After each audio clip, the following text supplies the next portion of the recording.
This was the initial response to House Bill 1763, and in the legislation there will be other responses based on that legislation in upcoming years.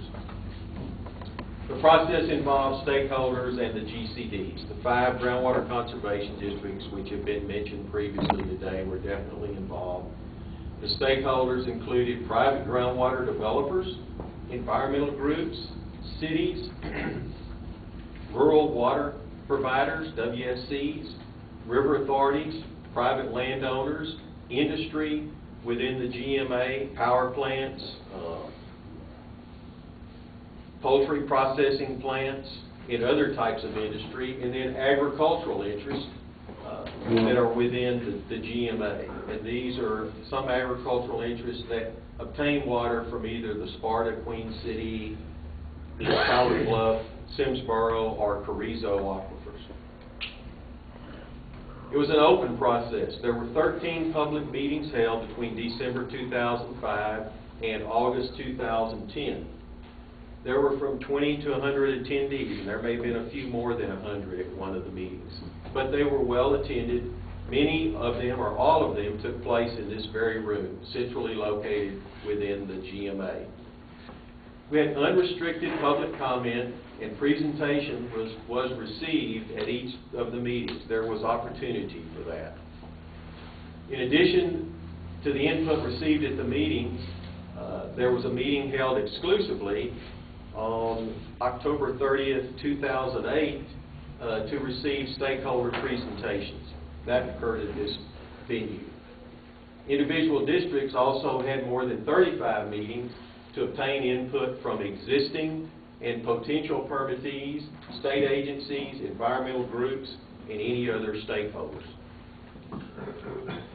And those occurred almost always at the same time as the GCD board meeting or at a specially called meeting. The boards of individual GCDs reviewed the DFC development process and progress. They were kept informed, and their desires were what were a main goal of this process. Opportunity was provided for stakeholders to obtain the well or pumping file that was used to develop the DFC, and that file was obtained by various entities. Inputs from all participants were considered, although not all the comments or information could be included in the submitted DFCs. This was a number of different interests within the GMA that had to be considered. Obviously, they were listened to, and then someone has to make a decision. And the GMA did that. The objective was to evaluate the long-term use of the aquifers as a water supply, and that was one of the prime considerations in developing the DFCs. We weren't just looking short-term, we were looking long-term, but there also was the realization that this planning process would be repeated on a 5-year cycle, at least. Stakeholder input that was considered. The Texas Parks and Wildlife made a presentation. Their concern was stream flow. Environmental Stewardship provided a presentation. Their concerns were spring flows and river flows. Cities of Bryan, College Station, and Texas A&M, they were concerned about drawdown impacts on the existing wells that they had, which are their sole supply of drinking water. Aqua Water Supply Corporation, also they had concerns about drawdown impacts. You're a tremendous water supplier in the Bastrop County area and outside that area. NDOT, their concern was the amount of water that was in this process. Other environmental groups, the Environmental Defense, the Sierra Club, the National Wildlife Federation, and then individual landowners communicated regarding this process. We utilized the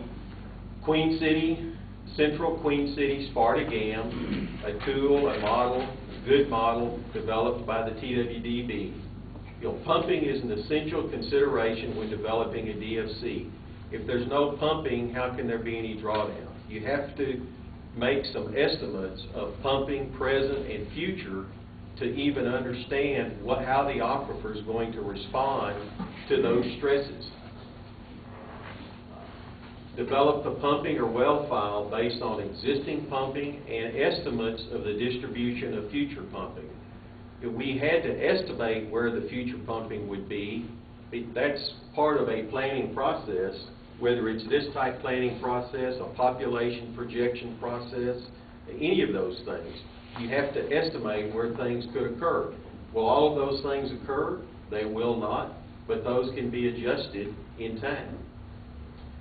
We use the water level drawdown estimates for this within the GAM, and we use the GAM for that. And the DFCs were based on average water level drawdown over a district area.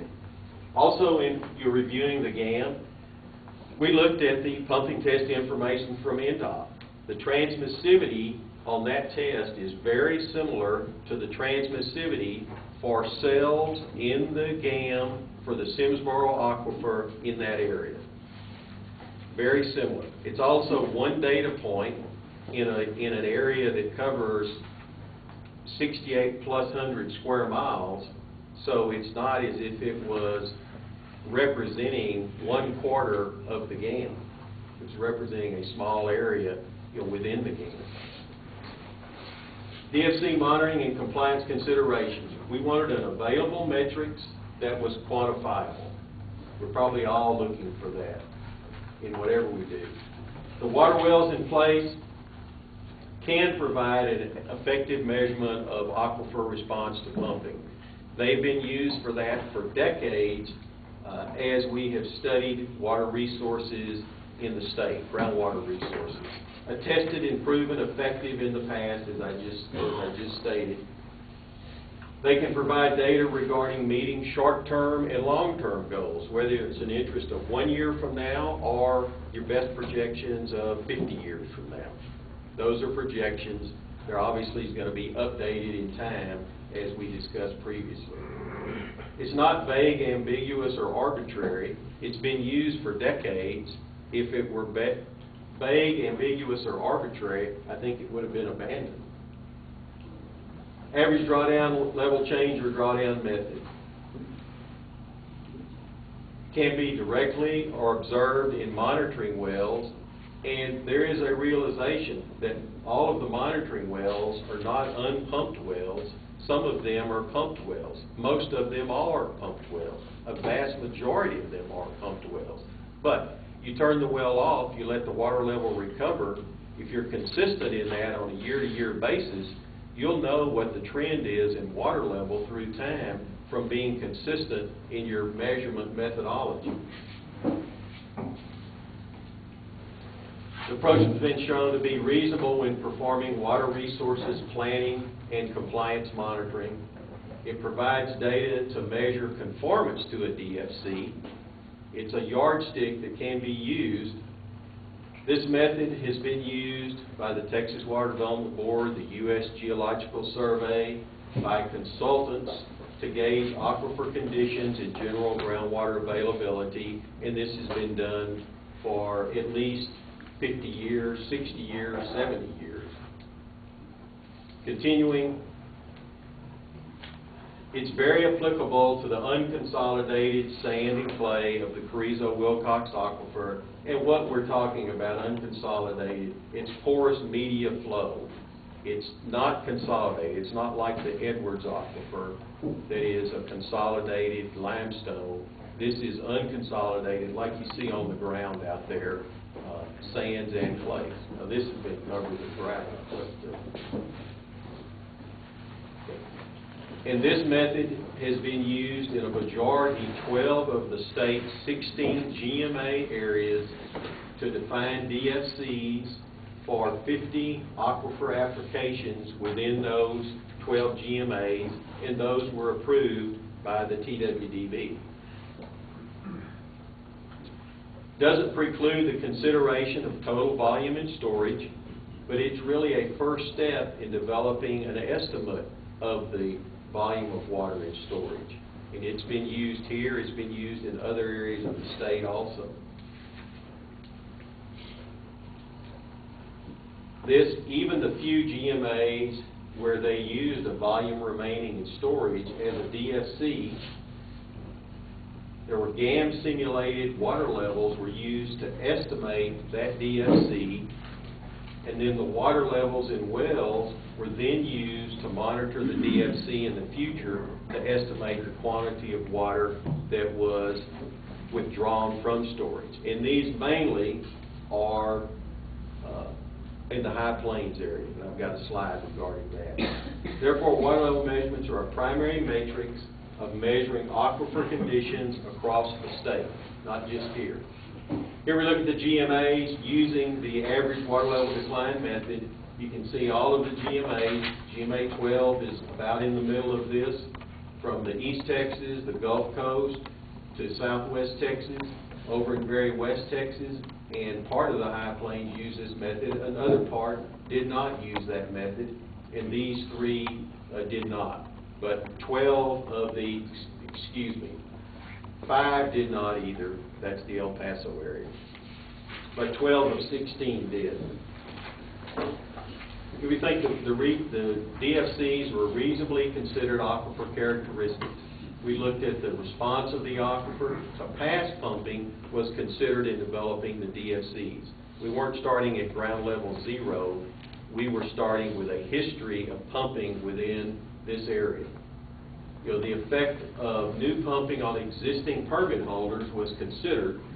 Also, the amount of good quality water in storage within the aquifer was considered. Everyone likes to pump good quality water. Nobody wants to pump poor quality water. Future water demands also were considered in this exercise. As we've said, water levels measured in wells are the direct assessment tool for aquifer response to groundwater withdrawals.